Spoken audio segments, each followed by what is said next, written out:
Welcome into the opening line report.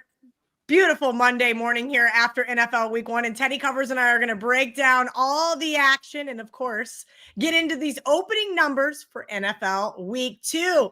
Teddy, welcome in. First question I have for you is, how was your morning? Oh, Dan Alexander showing everybody he's back, just in case you guys want to know. The comment section is always like, where's Dan? Sorry, the guy went on a honeymoon. Everybody relax.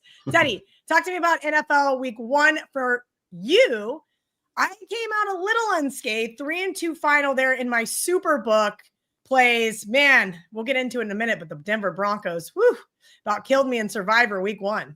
Sure, Denver, and they got there. They survived, but wasn't a pretty performance offensively for Denver. Defensively, they were dynamite.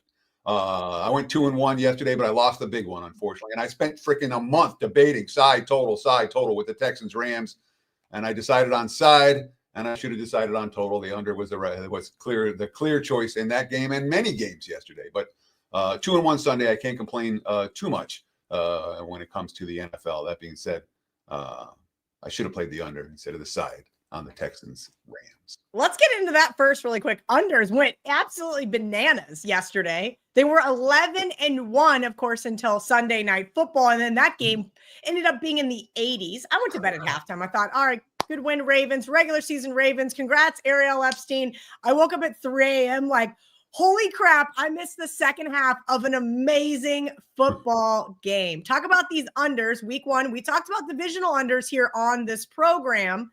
Those cashed really well. The lone over in the morning slate. Of course, I had to fade my dad. Walking out of his house yesterday morning, he said, I love the Steelers under this morning. I look right at Brett and I say, all right, we got a game to watch on the way home. And it was over in the third quarter. It was over in the first quarter. The offenses were marching up and down the field. It was always over in the first quarter as the Eagles game was, except for that the Eagles never got there. Obviously, the Steelers game against the Jets very much did. But unders yesterday, 11-2 for the week. Unders 12-3. So that's the story of Week 1 is unders in the NFL. Obviously, with all those divisional matchups, every one of them stayed under the total for what it's worth. We also had a kind of a rare situation yesterday where over the weekend, 4 teams won but didn't cover. And that doesn't happen that often in the NFL. You might get 1 or 2 of those a week. In general, it's about 83%, between 80 and 85%. If you win the game, you cover the spread. But this past week, Cincy didn't get there against the number. They were lucky to win. Philly didn't get there against the number. Denver didn't get there against the number, much to your chagrin, Kel. And, of course, Pittsburgh. The Steelers ended up winning by 2, a game they were favored by 3. And so wasn't an abnormal number of teams winning but not covering the number. And there were, we look at, Miami, Indy, I graded at pick. Green Bay and Detroit, I could grade at pick. Tampa Bay or the San Francisco, Seattle, you could have graded that at pick. There were all these pick-em games. And it's like, how did the favorites do? Well, am I going to count the -1s as favorites for the week? I'll call it 6-5. Favorites covered 6 out of 11 in games that were lined at -2 or higher, where there was a clear choice of who the favorite actually was. But that ended up being 6-3 yesterday after the Chargers and the Cowboys covered as underdogs on Thursday and Friday night. Teddy, I want to back it up real quick because I brought up the Denver Survivor. I also laid 8.5 with the Broncos and teased them down. That was a really frustrating game for a magnitude of reasons. 2 Bo Nix interceptions, a turnover, a walkie play on special teams that resulted in a turnover. But the end of the game was really perplexing to me. Sean Payton, I thought, had 2 options: kick the long field goal or punt. And he had Bo throw up this weird, almost Hail Mary-esque type ball. What was that all about? So Payton's quote after the game was that he didn't want to risk the kick. He didn't want to risk the field goal. He was worried about the field goal being blocked. The longer field goal has a shorter a trajectory that's not as high. And he's like, the only way we can lose this game is if we screw up. So I'm not going to kick the field goal. So the question now is, do we go for it on 4th down, or do we punt and try to pin them deep? And from where they were, they were in position to kick a field goal. He wasn't going to punt there. So it's like, yeah, we went for it. We chucked it. If we win it, if we complete the pass, we take a knee. His explanations were reasonable, in this bettor's opinion. And of course, Payton is a coach who's not worried at all about the point spread. The NFL coaches aren't. Some college coaches sometimes are. You see some funny shenanigans. Kentucky kicking the field goal late in the game, for example. Well, I'm sure that that's something you were pleased with. But in the NFL, they don't give a crap about the point spread. And, Peyton doesn't care about the point spread one iota. And the attempt there on fourth down was a mitigating risk. He thought that was the best option, and his explanation sounded reasonable. Okay, fair enough, because I was certainly playing sideline coach going, what the hell is he doing? Oh, yeah. I knew in no form or fashion did I deserve to cover that game. That wasn't what I was more upset about. I was very happy to survive, but it just seemed like he had two options. But maybe we'll see coaches do some more interesting calls like that in the future. Ready to talk Monday Night Football? We've got the Minnesota Vikings taking on the Chicago Bears.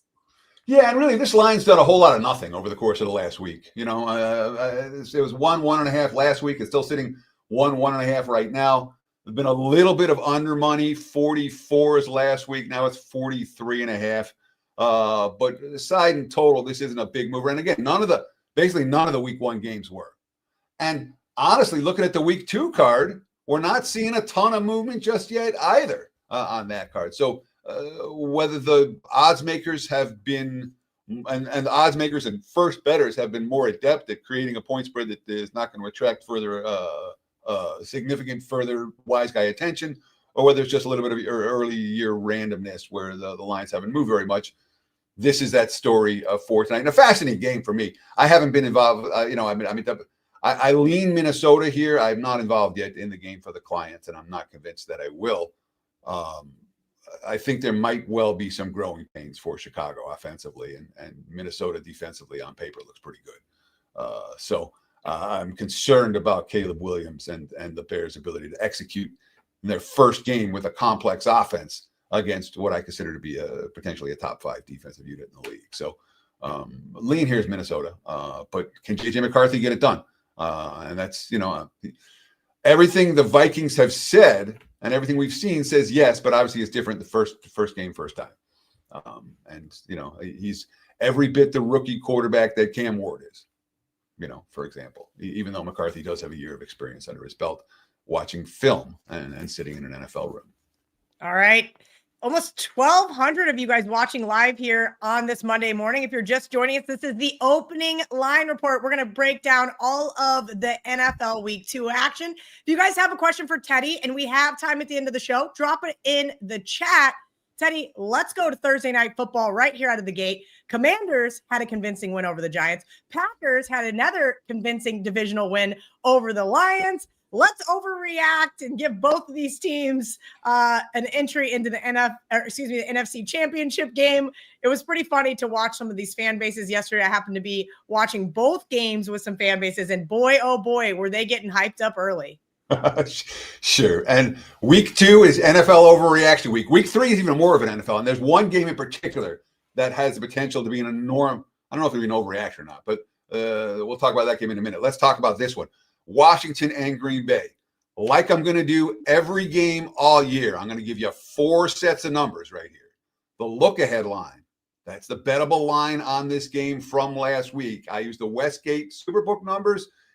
There were other numbers out there, but really, with as many books that are putting out look-ahead lines now as there are, I use Westgate, and if they were way off the market, I used consensus. So, but I always give the Westgate credit for this. But look ahead line, then I'll give you my powering number. I'll give you the opener last night, and then we'll talk about where the market is right now.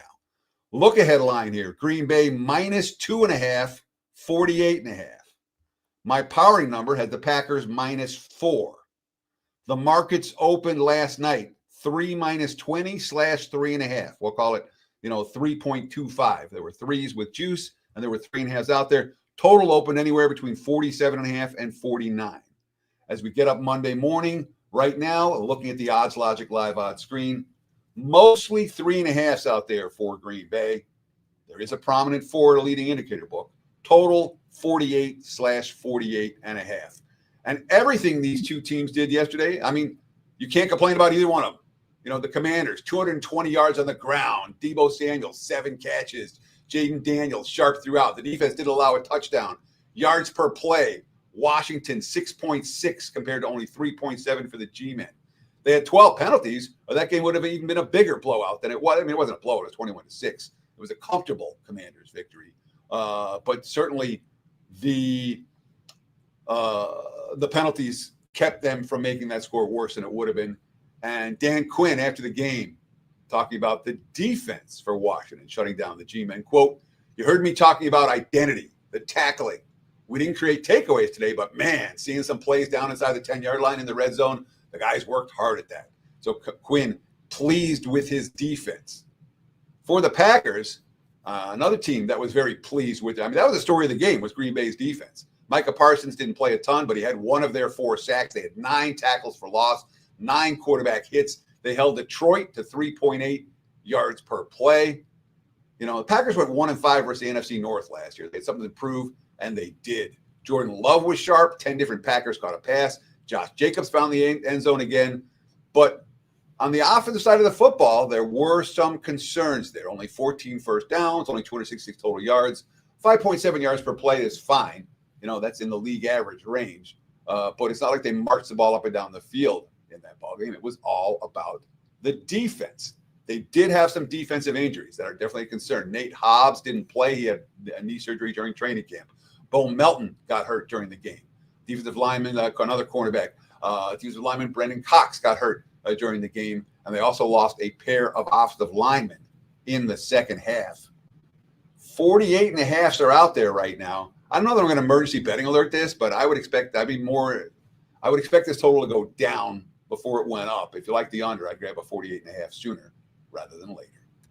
Dang it, Teddy, I was getting so excited to use my light. I'll just keep it back down here. But there will be some emergency betting alerts, so you guys hang out with us here, and we are going to break down the rest of NFL Week 2. Quickly, Teddy, before we get into the Sunday slate, talk to me about partnering up over at WagerTalk.com. Right now, Teddy69 gets you a week of the action. New customers only, though. Yeah, I mean, look, I take this stuff seriously.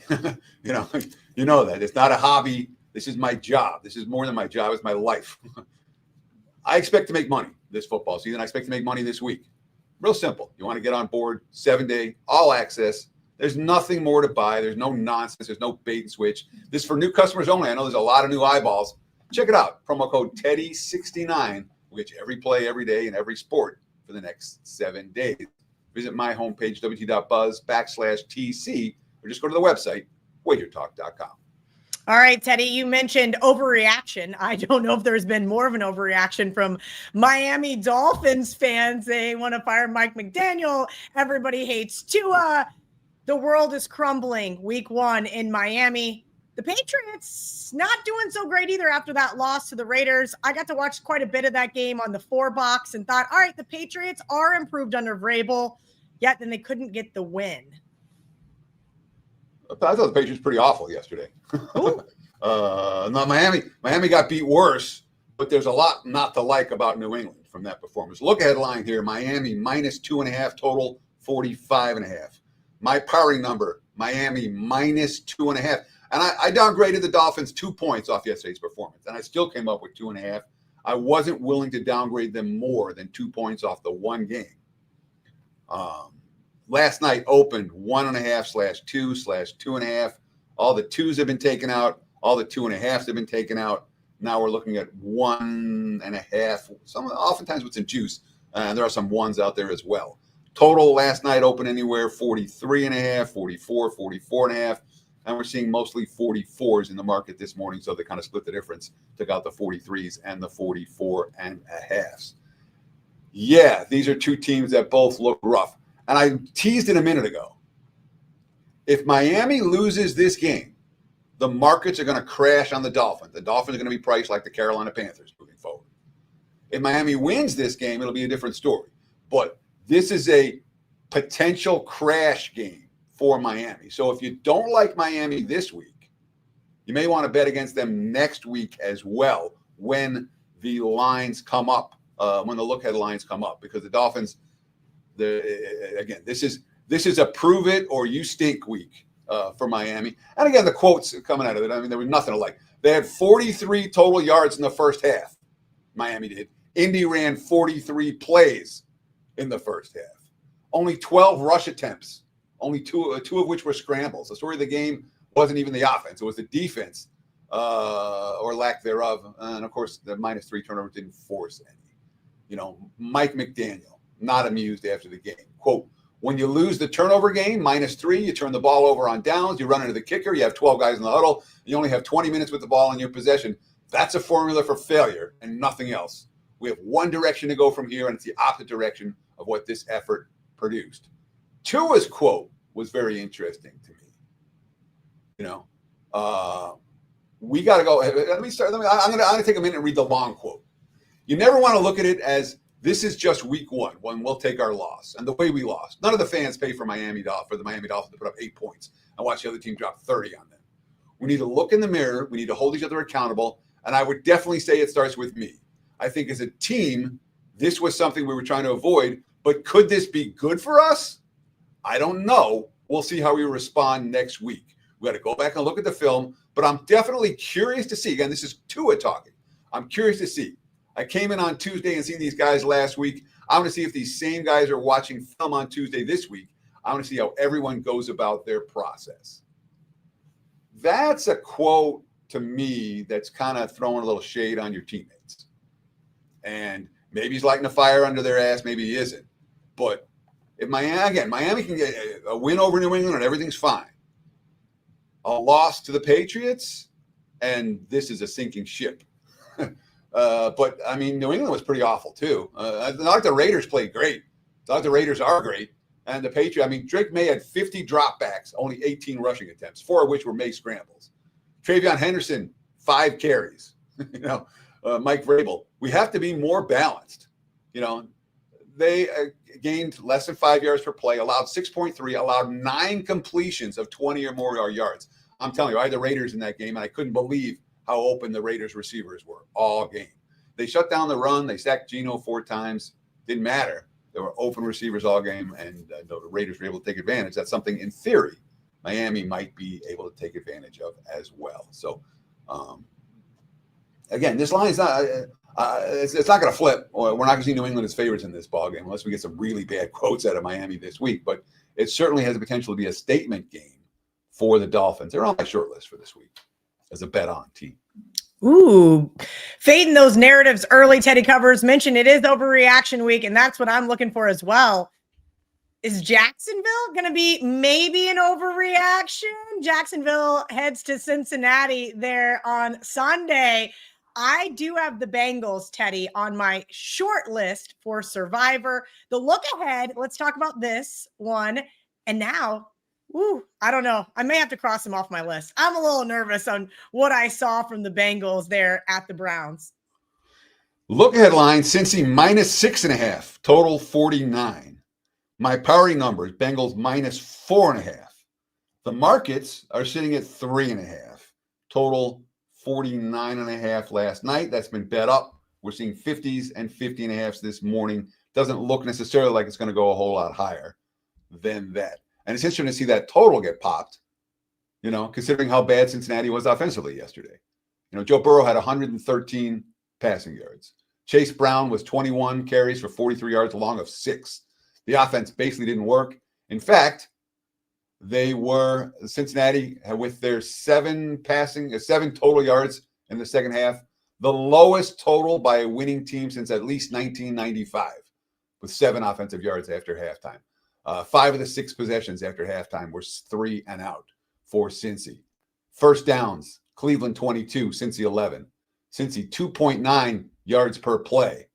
And yet this total's been bet up, which tells us that the markets aren't all that worried about the Bengals offense long term. They didn't play well yesterday. Myles Garrett kind of wrecked things again and again in that game. Myles Garrett was really impactful. Joe Burrow, quote, we found a way to win. Like somebody said earlier, we didn't win any of these games last year. Usually when you can win a game like this, it's a recipe for success. It means you're going to be a good team if you can find a lot of different ways to win, and we did today. And yes, they won the game. Yes, they didn't have to do anything after halftime, but let's be real. Cleveland lost that game with their miscues and their inability to hit short extra points or field goals. We'll talk about that in a minute, but the Bengals were certainly in position to lose. They got lucky. And the market's reflecting that with this number. And of course, there's anti-Bengal sentiment in the markets anyway. For early in the season, a team that had a lot of defensive question marks, and those question marks weren't necessarily answered yesterday, even though Flacco threw interceptions. I think both his picks were off receivers' hands. As for Jacksonville, 200 rushing yards yesterday. Trevor Lawrence talked about how he loves the new offense under Liam Cohen. They had 11 penalties. They went 2 of 5 in the red zone. So it wasn't like the type of a performance that people are excited about with mistakes. The defense did force 3 turnovers. Again, they only forced 9 turnovers the entire season in 2024. Trevor Lawrence, quote, "It feels great, the direction we're heading. You got to take it for what it is. We won in week 1, but no one takes it for granted how hard it is in this league. We're already proud of that, but it's only one game. We've got to keep doing it. Consistency is what will be the difference." And that's a positive quote from the Jags. They looked good yesterday. The competition much tougher this week as they travel to Cincinnati. All right, another divisional game. We just mentioned those Browns, Teddy. And I tweeted, Browns did everything they could to lose that game and subsequently did. Now we got the Baltimore Ravens. I mentioned I went to bed last night at halftime. I know that's not part of my job description, but I was tired after the Broncos stressed me out beyond belief. Ravens, would you say the Ravens gave away that game or the Bills won that game? And then talk to me about the Browns-Ravens matchup for this week. Well, Derrick Henry fumbled it away, Baltimore scored on 7 of their first 8 possessions, and then the last 3 possessions, when they just needed a couple of first downs, 3 and out, Derrick Henry fumble, 3 and out, and it left just enough time for Buffalo to rally back. So it wasn't good execution with the game on the line. Here's a fun one. Look ahead line. Baltimore minus 12.5, total 44.5. My powering number, Baltimore minus 12.5. The opener last night, Baltimore minus 12.5, 45.5. This morning, Baltimore minus 12.5, 45.5. There are a couple of 11.5s out there, a 12 out there, but 12.5 the prevailing number for the Ravens in this one. For Cleveland, it was all about the kicker. They had the rookie, Andre Schmidt. He missed an extra point. That was the difference in the game. Then he missed a 36-yard field goal to win the game. I thought Flacco was just fine. 8 different receivers caught a pass. 5 had between 6 and 9 targets. He was balanced. There was no running game whatsoever. Dylan Sampson, the 4th-round rookie, 12 for 29. He was a leading rusher. The defense was dominant. Myles Garrett was the best player on the field in that game. They held the Bengals to 11 first downs, 2.9 yards per carry. They won the yardage battle. Cleveland won the yardage battle by nearly 200. Kevin Stefanski after the game. Can't be minus 2 on turnovers versus a good football team. That's the story of the football game. We obviously missed a field goal, missed an extra point. Those are points in these type of games. You have to come away with points. And yes, both INTs bounced off receivers' hands. Jerry Jeudy had one. Cedric Tillman had the other. Neither of those was the fault of Joe Flacco. As for Baltimore, 8.6 yards per play on offense, 238 rushing yards. Derrick Henry was a monster until the fumble. Lamar averaged 11 yards per pass attempt, but they allowed 5 touchdowns and 7 red zone chances. The last 3 drives with the game on the line, 3 and out, fumble, 3 and out. They became the first team in NFL history to lose while scoring 40 or more points and rushing for 235 yards or more. Again, they scored on 7 of their first 8 and then fell apart at the end. Lamar Jackson, you just got to finish the game. It's not over until there's 0-0-0 on the clock, and we found that out tonight. Another game where the kicker certainly had a pretty outsized influence. The rookie, Tyler Loop, he made 2 field goals, but he missed an extra point in the 4th quarter, and that missed extra point, well, they lost by 1 point. Every point matters, and the Ravens found it out the hard way last night. All right, Teddy, more divisional games. We've got the New York Giants taking on the Dallas Cowboys. Last week when we did the show, you said, hey, look, we're looking for divisional home underdogs, divisional unders, Super Bowl losers, all of those which did very well last week. Does that carry over into week 2, this whole theory of divisional games going under the total and looking for, not this case, but divisional home underdogs? Not necessarily, no. That's a week 1 angle. Week 2, the angle is look for teams that lost and didn't cover week 1. You want the teams that didn't look good. Okay. The markets overreact. Every team that lost, this is their The difference between 0-1 / 1-1, the difference between 1-1 and 0-2 in the NFL is enormous. And there's certainly a sense of urgency for every 0-1 team with hopes. And just like you see in college football, you get that first win and some of the teams go, a little exhale. So the long-term week 2 angle is look towards the teams that lost and didn't cover in week 1, especially the better teams in that situation. The bottom feeders are bottom feeders. But the teams that are capable are teams that we expect to bounce back. All right, let's talk about the New York Giants and Dallas Cowboys. I do not like to play divisional teams in my Survivor, but the Dallas Cowboys are on my long list, at least for the 5K there at the Westgate, not Circa, because I got to save them for the holidays possibly, but kind of break down this game. Do you think the Giants end up starting Jackson Dart, or is it going to be Russell Wilson for the foreseeable future? Look ahead line, Dallas -4.5, 44.5. My powering number, Dallas -4.5. The market's open, Dallas 4.5 and 44.5 last night. And this morning, we're seeing mostly 5s out there. There's still a couple of 4.5s, but mostly 5s, even a 5.5 available as we speak. I'm not sensing that this line is going to skyrocket. I'm not sensing this line is going to crash. Let's talk about Overreaction Monday. They asked Brian Daboll if Russell Wilson was going to start next week. The reporters did. And his quote, "We're going to get home and look at our game. We're talking about every game. I've got confidence in Russ. We'll go back, evaluate the tape. This game isn't on Russell Wilson. It's not on Russell Wilson. Let me make that clear. I have confidence in Russ. We have to do a better job all the way around." That was the quote. And the headline writers were like, "Oh, Brian Daboll says this is Russell Wilson's not guaranteed to start next week." No, he's not. But I would expect him to. And if he does, I would expect to see a little bit of Giants money down from the 5, back down to 4.5. This isn't we got to rush to the betting window. It's still an if, but I expect to see the G-men start Russell Wilson this week. They had a package just for Jackson Dart. Jackson Dart didn't even get in the game. So maybe Jackson Dart gets a series or 2 or comes in for a couple of plays next week. But and of course, Wilson wasn't good. 17 of 37, $168. He was their leading rusher. He was terrible under pressure. Just 2 of 12 for 26 yards with 2 sacks and 2 scrambles and 16 opportunities from pressure. And of course, it's a Giants offense that returns basically all their starters from last year's offense healthy, and then Russell Wilson. That being said, they've lost their for as bad as the Giants looked yesterday. It was better than the 28-6 loss they had to Minnesota week 1 last year. It was better than the 40-0 loss they had to Dallas in 2023. So it was their best opening day performance in the last 3 years. They didn't score any touchdowns. The 3 running backs, 15 carries for 30 yards. They allowed 220 rushing yards. They got out-yarded 3.7 yards per play to 6.6. They went 0-2 in the red zone. It was ugly for the G-men, plain and simple. As for Dallas, they came out of the game with Philly a little bit, I think they gained confidence from that. CeeDee Lamb obviously had the 3 big drops. 2 came in the fourth quarter. And we still had 7 catches for 110 yards. And at least he's mature enough, man, that's terrible. Honestly, I feel like I can't point no finger at anybody else.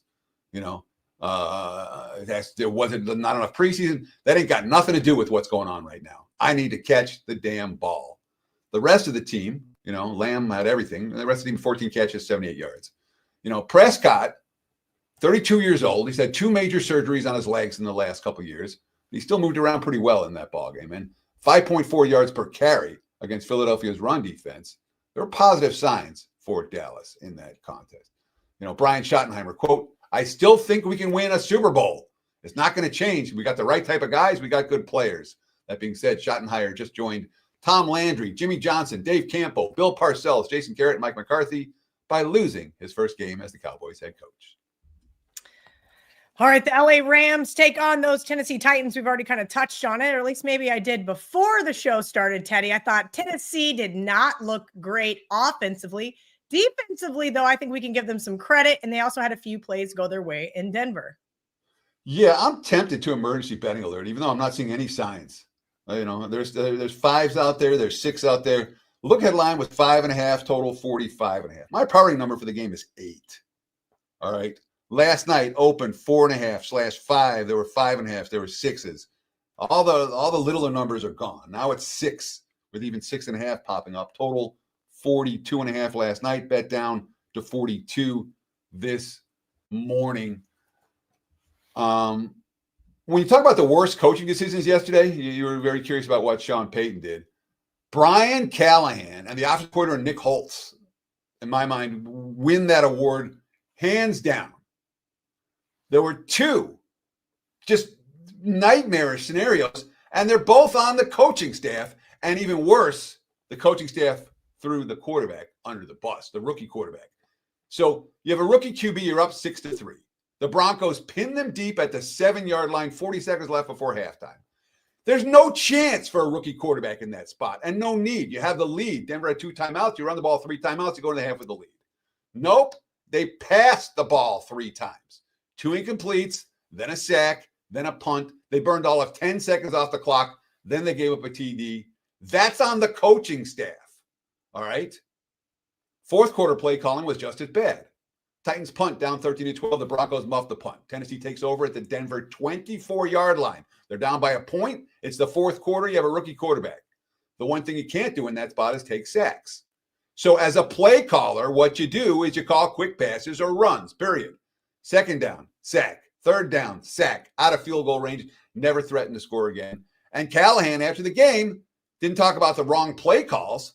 Quote, can't take a sack in those situations. It's a learning moment for him. This really tough test out of the gate, his first start against the defense in the stadium. There's plenty of things he's going to learn. I mean, look, Cam Ward wasn't good. 12 of 28 for 112 yards. He lost 60 yards on 6 sacks. That's a net 62 yards on 34 dropbacks. All dinks and dunks. Calvin Ridley a non-factor. They had 131 penalty yards, 13 for 131, and 133 total yards on offense. Those are not good combinations, and they covered the spread. The Titans started 5 drives inside the Broncos 50 and came away with 3 field goals. They had 4 takeaways, and they managed just 6 points off of them. You know, Cam Ward, the only way is up. We were ass, honestly. When you get a defense that gets 3 or 4 turnovers and we don't capitalize it, that's on us. And they were.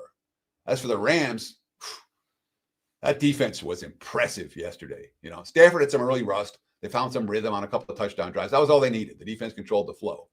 You know, 8.4 yards per pass attempt. Puka and Devontae Adams. Devontae Adams made a couple of great catches, changed the game with his catches. Tight windows, tough catches in traffic. Kyron Williams found the end zone on a 4th down play that looked like he was stuffed. Great run. They had 7 yards per play on offense, allowed only 5 yards per play on defense. You know, and of course they scored touchdowns in the red zone. You know, CJ Stroud after the game, Houston's quarterback. That's a really good defense, a really good team. I would not be surprised if LA takes money over the course of the week. But again, the look headline here, 5.5. We're seeing 6s now. My powering number says 8. And I think the markets are going to look at Tennessee might be a little bit better. They worry about the early West Coast team traveling east for an early start game.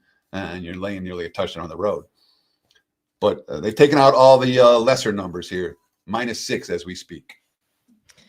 All right, keeping it moving along with week 2. If you guys are just joining us, almost 2,500 of you are watching live. This is the opening line report. We're here every single Monday morning.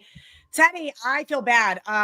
So my Kansas State Wildcats lost. Joe Ranieri's Oklahoma State Cowboys got the doors blown off, and we were texting on Saturday. And then I said yesterday in the group chat, I said, hey, Joe, at least you have the Jets. And he said, don't worry, Kel, there's still time.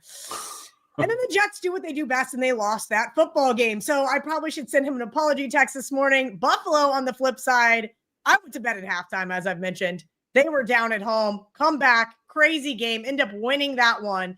Buffalo Bills on the road to the New York Jets. Not going to lie, this one looks a little fishy to me. Okay, explain that to me. You think it should be higher or lower? I think this is a divisional matchup where I want to back the dog, and my immediate gut is like 8, 7.5, right? So 7 seems like, come on in, Buffalo Betters. They just got to win by a touchdown. Does that make sense? Sure. Look, headline was 8, total 44.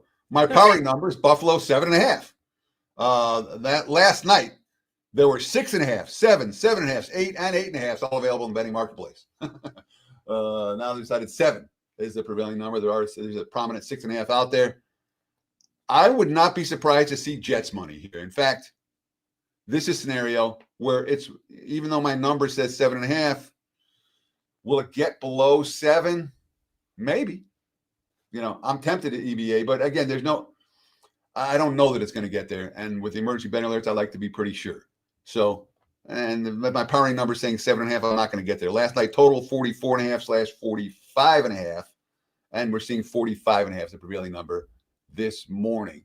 As for Buffalo, they allowed 8.6 yards per play and 40 points, and they still won and covered.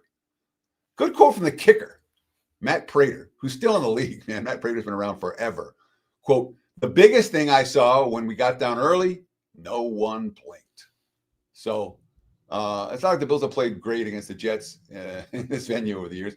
The Jets had 39 carries for 182 yards on the ground against Pittsburgh, 13 rushing first downs. The passing game that didn't work all preseason, Justin Fields, 9.9 yards per pass attempt. Garrett Wilson had a big game. Not a team that we expect to score 32 points very often, and they scored 32 points, and they lost. Up one late, they forced the Steelers' punt, 3-and-out right back, set up Pittsburgh with time to score, which they did. Aaron Glenn after the game, quote, man, we can't have turnovers. We can't do it. We have to be a more disciplined team. That's something that will be addressed. You will not be on the field with this team if you're going to cause us to lose games. That's Aaron Glenn. Justin Fields is a much more positive quote. I think we played well. I think we ran the ball well. Our offensive line did a great job. I don't think a lot of people expected us to come out and play like that. All we have to do is keep building, keep getting better, and we'll be good. All right, moving right along. Chicago, after playing on Monday Night Football tonight, going to Detroit. We're going to see how bad the Lions offense misses Ben Johnson. But let's get through Monday Night Football first before we start to overreact. The Lions fans are starting to overreact, Teddy. So I know it's Monday Night Football, and this line's going to bounce based on how the Bears look tonight. All right. Look at line here was the Lions 5.5, total 49. My powering number is the Lions 6.5. And right now, the market's 4.5 last night. Now we're seeing 5s this morning. So it feels like the number should go up. And if Chicago looks bad tonight, it will go up. It's a scenario where if you like the Vikings tonight, you bet the Lions for next week right now. If you don't like the Vikings tonight, don't worry about it. But if Chicago doesn't look good tonight, this line's going to come more like 6, 6.5, 7 than the 4.5, 5 that we saw over the course of the last 24-hour. Total open last night, 47.5/48. And we're looking at 47.5, the prevailing number right now. The Bears obviously play this evening. The Lions, well, let's overreact to everything. The Lions clearly suck, right? 2 coordinators gone, immediate disaster. But there were some concerns in that game. The offensive line didn't open holes for the running game. David Montgomery, Jahmyr Gibbs, 20 carries, 44 yards. Jared Goff, no time, only 1 completion, longer than 19 yards. They scored 6 points from the first 3 drives in the red zone for that touchdown pass that Isaac Tesla made a ridiculous catch with less than a minute left. They had a pick 6 to get them back in the game. Oops, that was called back by penalty. Dan Campbell, quote, they came out and played outstanding. We didn't play good enough. We didn't coach good enough, including me, and we didn't play good enough. Like I told the team, it's tough to go in and not certainly play close to your best game. You hate starting the season off with a loss, and as bad as it is, it's not as bad as it appears to be. So Campbell's holding the fort. That being said, you have questions about a team that loses 2 elite coordinators that become head coaches in the offseason, and the Lions answered none of those questions in yesterday's loss. They were really out of the game start to finish. Seattle at Pittsburgh. This was neither game did I really watch all that close. I had a buddy who was texting, losing his mind that Seattle lost that game, or at least the cover there at home. As I mentioned, Pittsburgh somehow pulled one out at the Jets. Talk to me about this one, Teddy. Kind of curious to see where some of these teams where the rubber meets the road here early on. Look ahead line, Pittsburgh minus 2.5, total 41.5, low total. My powering number, Pittsburgh minus 3. The market's open, 2.5/3 at 2.75 last night, total 40.5, 41. And looking at the Odds Logic live odds screen right now, pretty much 3s. There are 2.5s out there. Total 40, 40.5. All we've seen is under money before this ball game. And the quotes from Pittsburgh after yesterday giving up 32 points to the Jets, some of the defensive quotes were not pleased with the defensive effort, to put it mildly. Of course, Pittsburgh got the win. It was a pretty lucky win. All right. They gave up 32 points. They had no running game, 20 of 53, 2.7 yards per carry, long of 9. All right. The final drive where Aaron Rodgers was supposed to march them down the field, there was a catch that pinballed off a defender's head after it got tipped, and then went back into DK Metcalf's hands for an 11-yard completion. And then Boswell hit a 60-yarder. They were 4th and 11 from the 42. They're like, yeah, Boswell can make this. And he did. But there's something to say that was every bit as lucky as it was good for Pittsburgh on that final drive. First, the Seahawks, the offense was sluggish throughout. Kenneth Walker and Zach Charbonnet, 22 of 67, long of 8. Jackson Smith, the G-Bug, 9 of 117. The rest of the receivers, including Cooper Kupp, 7 of 26. So everything was to the one guy. Nothing was to anyone else for Sam Darnold. They only had 14 first downs compared to 24 for San Francisco, minus 150 yards.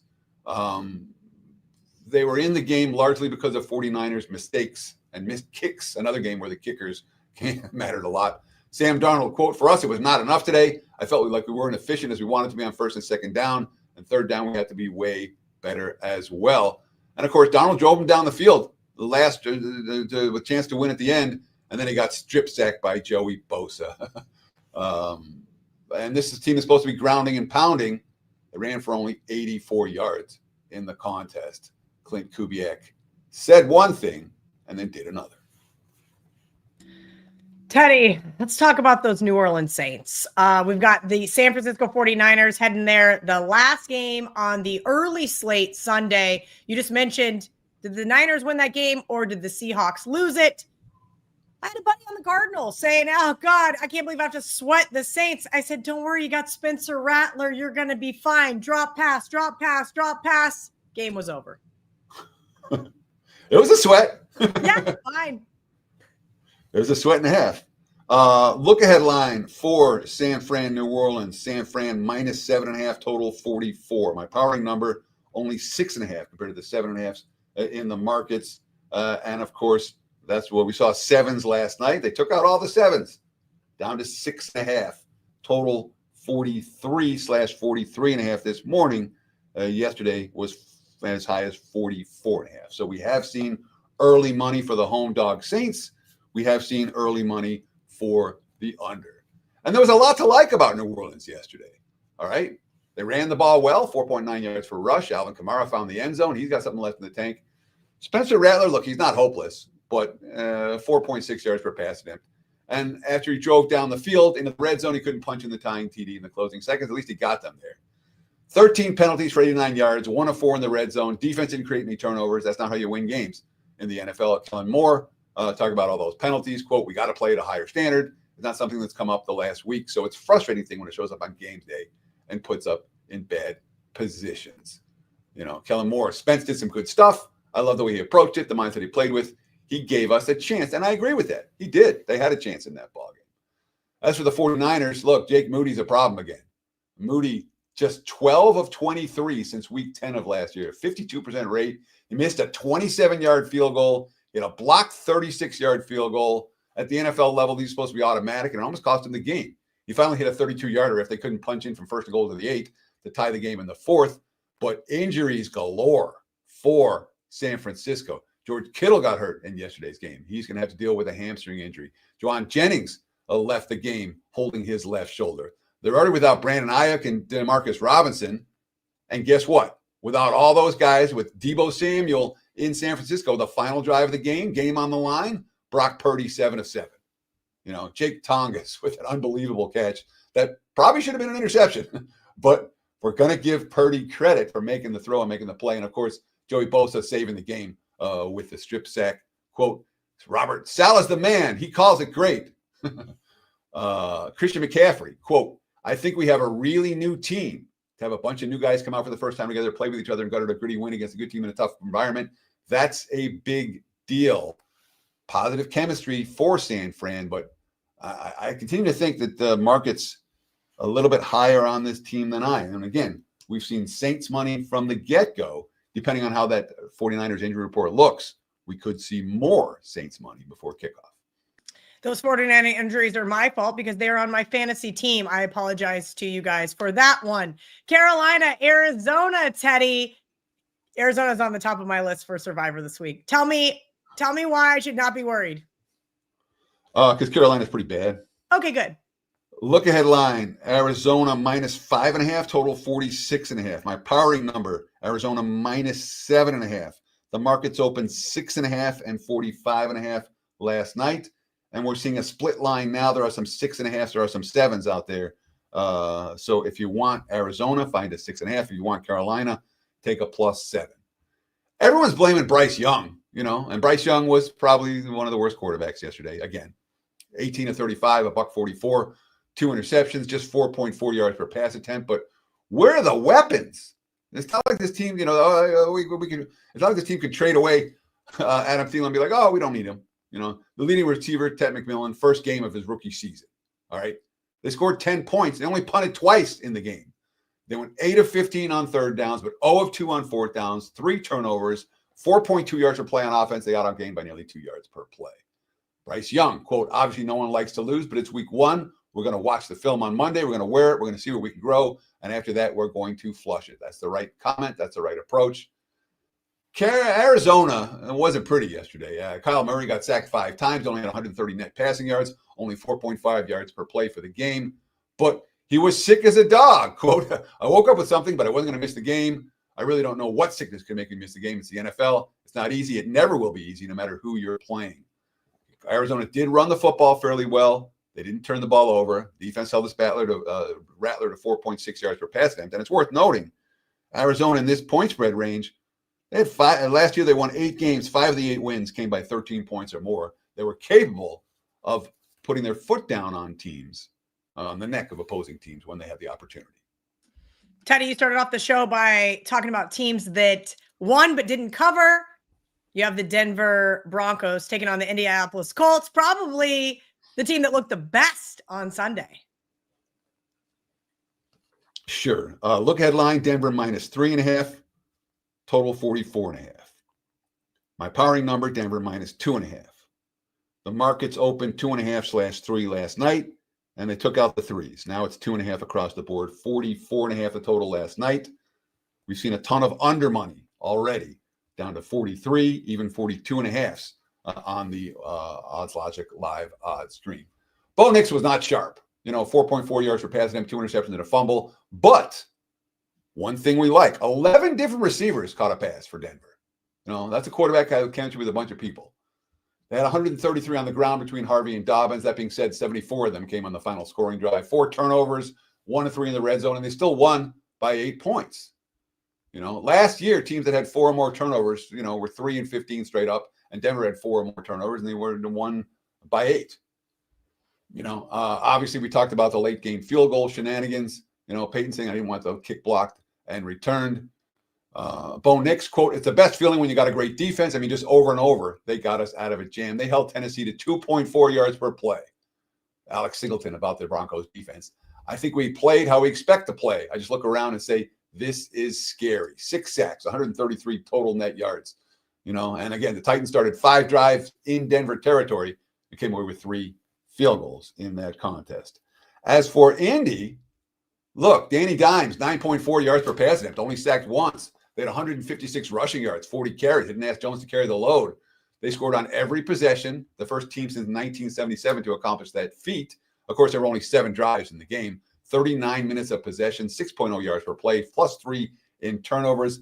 The new coordinator on the defense side of the football, Lou Anarumo, it came close to calling a shutout. Miami got the TD in garbage time. But there were certainly a lot of positive signs for Indy. That said, after the game, there was a lot of talk about Robert Ursay and how much this meant to the, Robert Ursay, who died this offseason. His 3 daughters have taken over. And there was extra emphasis on this game for him. A little bit tougher defense they're going to face this week around. Broncos are on my short list. Ooh, buy low possibly here on the Broncos. Philadelphia, Kansas City, Super Bowl rematch there at Arrowhead. Let's get it. Let's get that emergency betting alert going. Yay! If you want the total, doodle-you. Yeah, where's my sound effects, man? We agreed. If you want the over, bet it right now. You can still find 46.5s out there. There's a couple of them. This total there's even a 46 out there right now. This total is on the way up. Opened last night, 45.5. Look headline was 46.5 on the total. 47s popping all over the place right now. So total wise, Eagles, Chiefs, we've seen some pretty high scoring games between these two in Super Bowls, and the market's expecting more of the same. If you like the over, there's urgency. Look headline here, KC -1.5, 46.5. My powering number is Pick'em. The markets had Philly -1, 1.5, 45.5 last night. Philly still -1. There are some Pick'ems out there, even a couple of spots where KC is favored right now. Some concerns for Philadelphia. I mean, the leading rusher was Jalen Hurts. You don't want that. A.J. Brown and Devonta Smith combined 4 of 24. 4 catches, 24 yards, long of 7. That being said, Nick Sirianni, A.J. Brown and Devonta Smith are selfless. 9 penalties for Philly. 6 of them gave Dallas a first down. First 8 possessions, all scores, and 1 red zone fumble, the lightning delay. And then no points the last 24 minutes of that game. Jalen Carter obviously got ejected for spitting. Nick Sirianni, quote, some weird circumstances tonight. Saquon Barkley did not have spark. 345 carries in the regular season last year. Another 91 in the playoffs. Just 18 carries for 60 yards. That might be a red flag moving forward. As for Kansas City, Super Bowl revenge at home, how much is that worth for home field advantage? You know what I counted it as? 1.5 points, noted from any other game. Mahomes, 57 rushing yards, scrambled for 5 first downs. The rest of the team, 11 for 41. Patrick Mahomes, this will be a big lesson for us after they got whacked by the Chargers. They definitely came out with more energy than we did. We've got to get better from the start. And, of course, they missed extra point, and they missed a 2-point conversion and ended up being huge in the game. Concerns injury-wise. Rasheed Rice is still at the 6-game suspension. Jalen Royals out with a knee injury. Xavier Worthy got hurt in that game, was ruled out with a shoulder injury. So we'll have to be a little bit concerned about the Chiefs' receiving core this week. It's something to pay attention to. Sunday night football, Atlanta headed to Minnesota. Talk about the back-to-back primetime games. Is there something that maybe we need to be keeping an eye on here? Well, so if the Vikings look good, they're going to take money. And if they look bad, they won't. I mean, it's real simple. Just like we talked about with Chicago and Detroit before, if you like Minnesota tonight, it wouldn't hurt to make a bet on them for next week. If you like Chicago tonight, it wouldn't hurt to make a bet on Atlanta for next week now. You're not likely to be getting the worst of it in either scenario. That said, look headline, 4.5, 46.5. My powering number, 4.5. The markets, there were 5s and 5.5s out there last night. It's 4.5 now, even a prominent 3.5 out there for the Vikings. Total still sitting 45.5. So basically, look ahead was 4.5. Powering number is 4.5. The market's 4.5. 45.5 the total. Atlanta found a way to lose in another kicker scenario where Young Hoku, who was bad last year and got the job again and cost them a couple games last year. And first, Tampa misses the extra point to give Atlanta the chance, and then Atlanta misses the tying field goal. Defense allowed only 4.6 yards per play. There were some things to like about what the Falcons did yesterday. And as for Minnesota, we'll see what they do tonight. Okay, Teddy, before we get into Monday Night Football, I know we got to hurry because Wager Talk today is coming up next. So you guys just hang out right here on the Wager Talk YouTube channel. Andy's already in the comments section. Teddy, let everybody know what they can get with Teddy 69, new clients only. Sure. I mean, I love early season NFL, September NFL. I've done very well over the years in September NFL, and this is a classic overreaction week. 7-day all access, all right? Nothing more to buy, no nonsense, no bait and switch, any 5% big tickets included.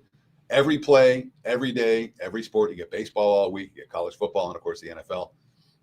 Just use promo code Teddy69, $69, 7 days all access. Check it out on my homepage, wt.buzz/TC, or just visit the website, WagerTalk.com. Tampa Bay at Houston. You mentioned the Falcons looked better than the final result. Missed field goal there to give Tampa Bay the win. Houston did not look great. I considered using the Rams and Survivor and kind of kicking myself that I didn't. Look headline, Texans 2.5, 46.5. My powering number, Texans 1.5. The markets, This was 1.5, 2.5 last night. I'm seeing mostly threes out there right now. There's still some 2.5s, but the markets have made a big move upward. My power rating is number, so we're not is lower than that. So I'm not going to give you an emergency betting alert where I say the markets are there's going to be resistance at 3 for the Texans. The Baker only 5.2 yards per pass attempt, 3 touchdowns, no picks, but obviously missing a couple of wideouts, Jalen McMillan and Chris Godwin, but didn't matter. Baker was the Bucs' leading rusher, and that certainly concerned Bucky Irving, only 2.6 yards per carry. The missed extra point, a problem. The run defense was strong. The offense not as strong as they would have hoped. As for the Texans, they did a lot of things right. 114 rushing yards at 4.2 yards per carry. Nick Chubb was good. The defense was phenomenal. But 11 penalties, 0 for 1 in the red zone, 2 turnovers, 2 of 9 on third downs compared to 7 of 13 against L.A., and C.J. Stroud was under constant pressure. At times, he looked a little bit happy feet, a little bit uncomfortable. He looked very uncomfortable in the pocket at times.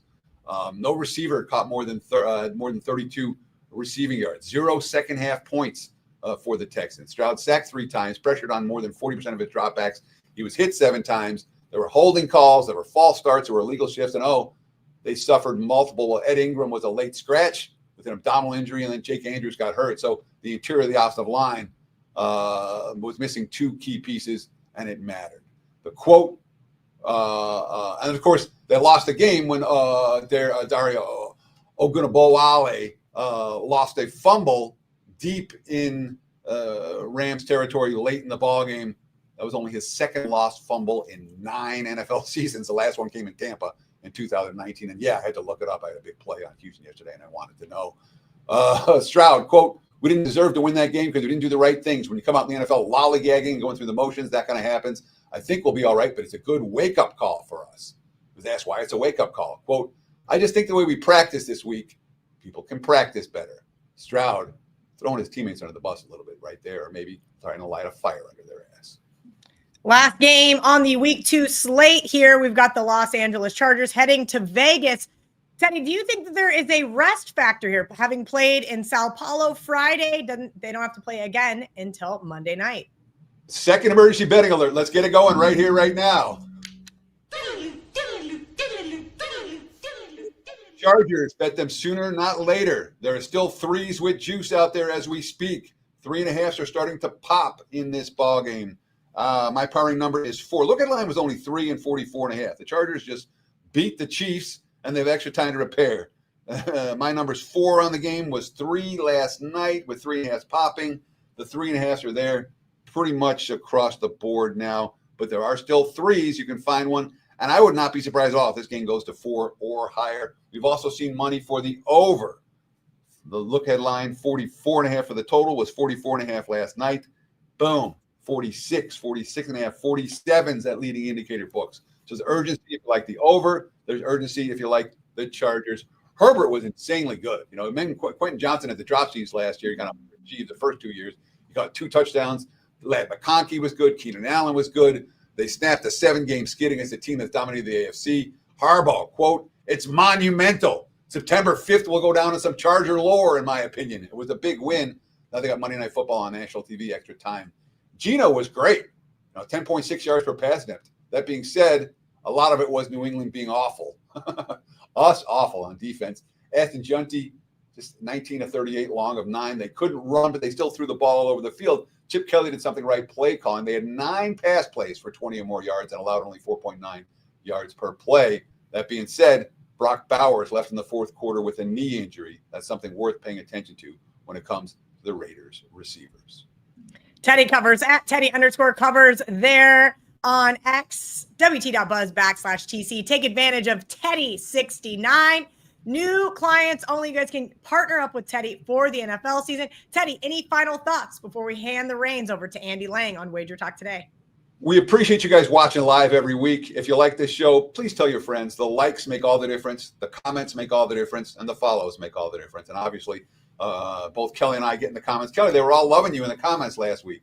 So I get in the comments multiple times and answered pretty much everyone that goes there. So shoot me a note in the YouTube comments. And thank you so much for watching. Good luck on Monday Night Football tonight. Good luck this week in the NFL. We'll see you guys next Monday morning.